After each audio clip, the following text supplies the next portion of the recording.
I guess you got a little grown and some, eventually you ended up, did you say dancing? Yes, I went into the entertainment business at the age of probably 17 or so. But that's something that taught me a lot about the streets and stuff, a lot about my hustle.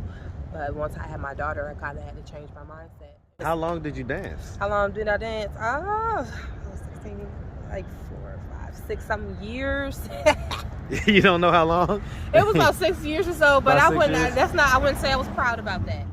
Okay, I get it. So bottom line though, so what was it that happened that kind of caused you to start dancing and things like that at that age, you know? What's up, YouTube? Hit the like button, share the video. Now back to the content.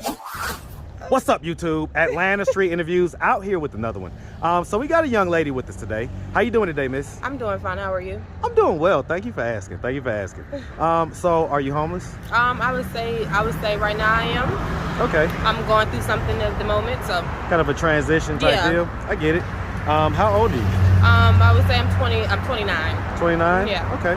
And so how long have you been going through this kind of transitional phase? Like, I would say on and off for like a year. A year? Mm-hmm. Okay. And so what was it that happened a year ago that caused you to become like this? I would say around it's COVID and everything around that time.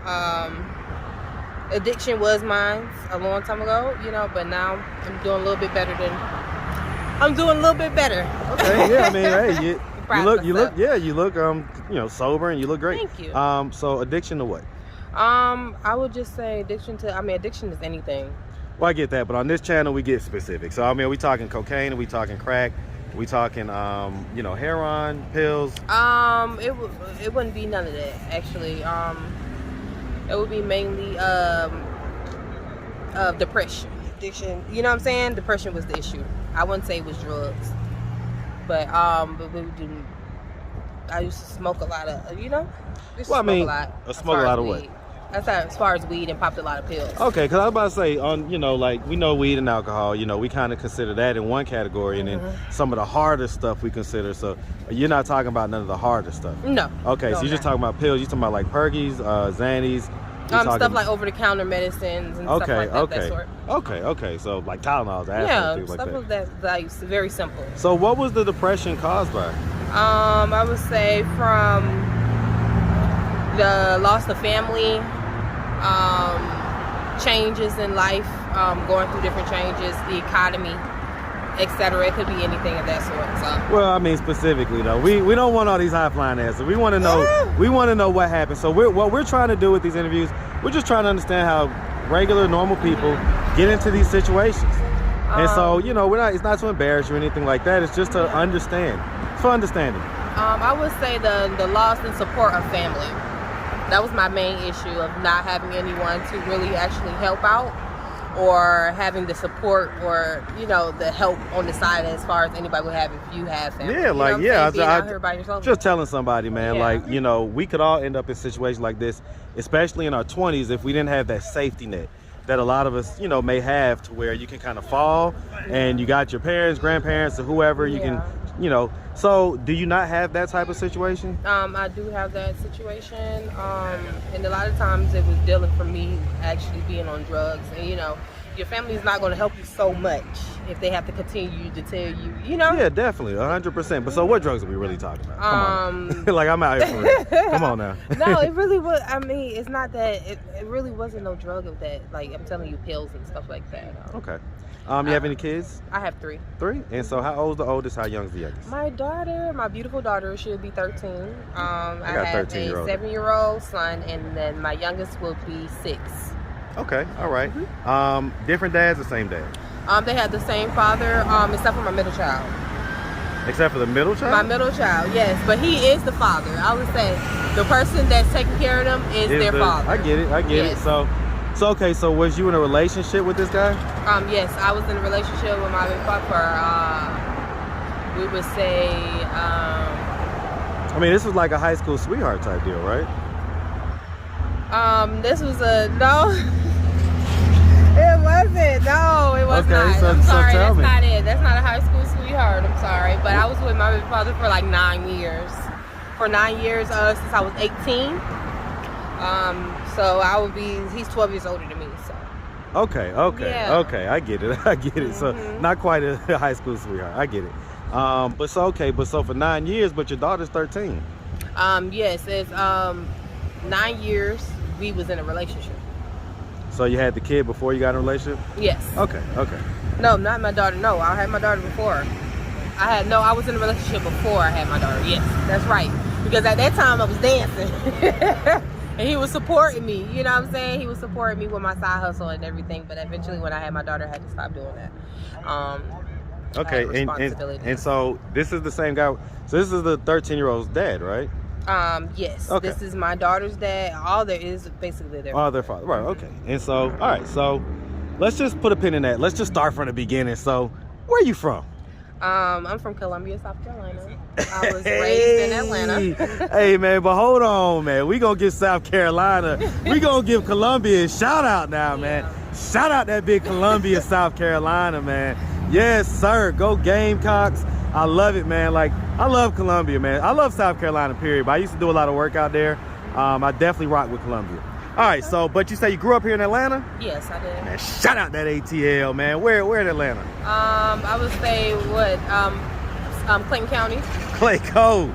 Hey, man, South Side all day, man. Yes, and then, yes, sir. I would say after that, the east side, as far as Decatur, we have Memorial Drive area, they kind of raised me. Man, that's where I'm from. Look, that's where I'm from now. That's that east side all day, man. Yes, Memorial Drive to be exact. Yes, sir. All right. So growing up here in Atlanta, did you have both your mom and your dad in the household? Yes, I did. I grew up with both parents in the house. I wouldn't say my father is my we call it a stepfather, but he's my father because he raised me. Right. My biological father, not too much of a relationship with him, but I couldn't say too much about him. My mother, she was a awesome mom. Mom's awesome. She's an RN, she's a registered nurse. She works with the health system. Okay. She's a great mom. She doesn't stay in Atlanta. I don't seem to bother her as much. You say she does stay in Atlanta? She doesn't. She does not. Where does she live? I would I don't really like to tell people about, Well, I mean, exactly does she live in this state or does she live No, she doesn't stay in Atlanta. She stays all the way, I would say coastal Jersey. Yeah, you don't have to tell us exactly Delaware where. Area. Okay, yeah. I mean, we don't have to know where. I just want to know was she close or not. Yeah. Okay. Did she move back up there, or how did she get back up there? She moved up there. She came from Atlanta and she moved up there. I hope she's doing pretty good out there. How long ago? She's in a committed relationship. She's in a committed relationship, so she's doing pretty good. How long ago did she move out there? It's been a while. I would say when my daughter was probably like 3. I think my daughter was like 3 or 2. I'm not sure, but it's been a long time. Oh, wow. Almost a decade. All right. So growing up here in Atlanta, it was your mom and your stepdad. And so, I mean, growing up, would you say that you had like a fairly normal childhood? I guess that I had a great childhood. It was fairly normal. I can't complain. Okay. Did you go to high school? I was homeschooled. Homeschooled? Okay. And so I guess at some point we got into, things went, kind of, I guess you got a little grown and some, eventually you ended up, did you say dancing? Yes, I went into the entertainment business at the age of probably 17 or so. But that's something that taught me a lot about the streets and stuff, a lot about my hustle. But once I had my daughter, I kind of had to change my mindset and do exactly, you can't be doing certain things out there when you have a little one or a little girl that's looking up to you. So, try to show them there's different ways and things out there for you to be. How long did you dance? How long did I dance? I was 16, like 4, 5, 6 some years. You don't know how long? It was about 6 years or so, but I wouldn't say I was proud about that. I wouldn't say I was proud. That's not something I'm proud about. Well, here's the thing. Nobody on this channel is judging, right? So we're not judging. Mm-hmm. We're just gathering information. So here's the thing. So you danced for several years, and you keep saying that when you had your daughter, you stopped. Are you talking about the daughter that's 13 or the one that's 6? I have one daughter. Okay. I have 2 boys and 1 daughter. My daughter's the oldest. And so the one that's 13 is the daughter, right? Yeah. So, I mean, she's 12 right now. She'll be 13 next year. Okay, yeah, I get it. Okay, so So bottom line though is, you know, you had her when you was about 17, right? So you're saying you danced for several years before that? A couple years before that. I can say I started dancing at 15. Okay. Yeah. Okay. I was about to say, because, you know, my audience is probably laughing and giggling right now because they know I'm kind of a mathematician. Yeah. So I do these numbers really fast in my head. Okay. Okay. I get it. So bottom line though, so what was it that happened that kind of caused you to start dancing and things like that at that age, you know? I can say I was a troubled child. I was hard-headed. I didn't listen, and once I got the opportunity to leave the household, I didn't turn back. I left and I didn't go back home.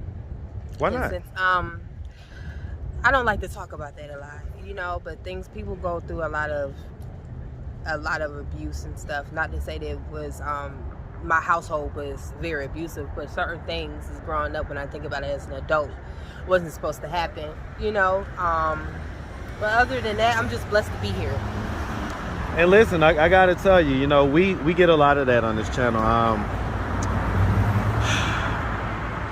One of the things, so I don't plan how I find people, or how I run into them.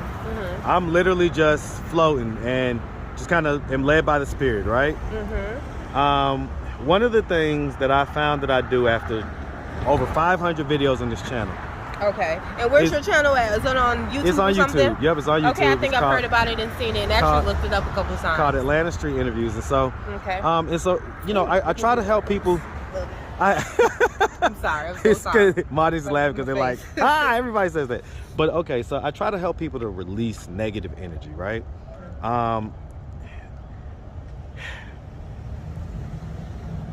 Some of my audience,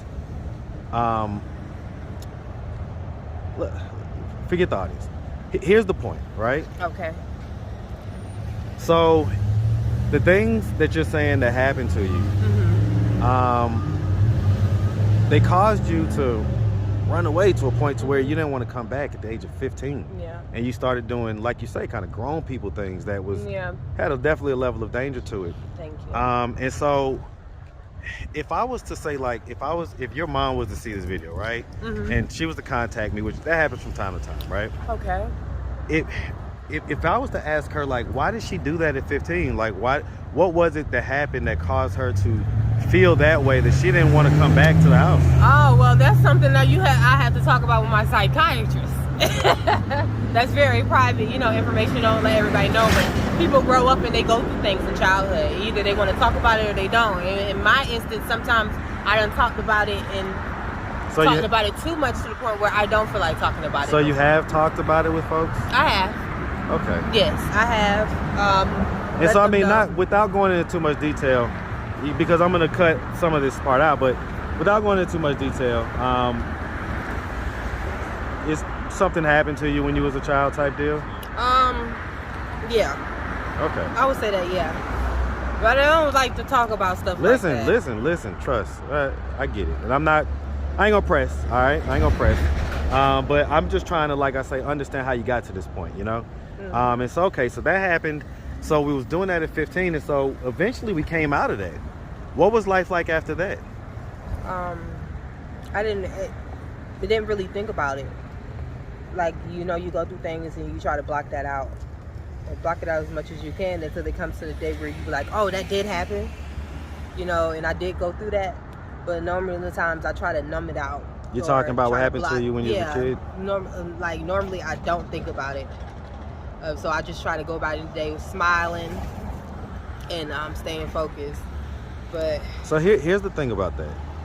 That's like a cancer inside you that you have to release, because it will boil up and pop out at the worst times. At the worst times, anything can trigger you. And so that's why, like I say, I don't plan these conversations, but sometimes I feel like they're meant to happen to just release it so that it doesn't have a hold over you anymore. Yeah. You know? Yeah, pretty much. That's what I've been doing. I'd rather stay focused. Because I can even see the change in your expressions, and I can see from the beginning of the conversation when you were light and effervescent, and to now you're thinking about it. Okay, now you over here bringing up things that I don't be wanting to, and I don't be liking to talk about it. You know what I'm saying? But I'm just letting people know out there is help. There are people who's out there to help you. You don't always have to result in keeping it all bottled up inside. Okay, so at this point, you know, so you know, so I found you. I'm about to talk to my guy right here. Yes. Are you guys like together or whatever? Oh no, this is a friend. Friend, okay. Yes. And so, what are you doing at this point to like try to get yourself out of this position of in this unstable? I'm about to move. You're about to move? I'm about to. I love Atlanta, but I'm definitely moving. Where are you moving? I'm moving somewhere to try something else. Like, I'm not too sure, but I'm definitely about to go explore the world and travel a little bit more. Who do the kids live with? That's another personal question that I refuse to answer. Well, I mean, you said earlier that they live with their dad.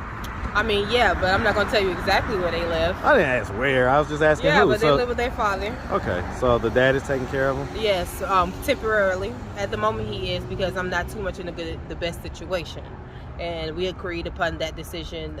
We made that decision together. It wasn't just me forcing the kids on him, but we came together and said that until I can get myself together, he'll be able to help me out and watch the child. Well, watch the children. Well, not watch the children, it's his kids. So, I mean, he's going to take care of his kids. But you know, normally it's the other way around when you go through. You know what I'm saying? It's the other way around. The woman had the children, and the man would probably not be there. But I'm lucky. I tell you, you'll be surprised on my channel.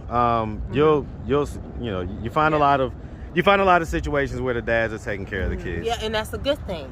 It's a great thing. I totally listen, both parents. I was about to say, children. I don't agree with any parent having a hold, or intrinsic hold over the kids. I think that it's a two parent thing. Yeah, they should be. They definitely should be. So right now, I'm gonna definitely let me call my babies and check up on them, make sure everything okay, and then I'll call and I'll talk to you and I'll hit you up.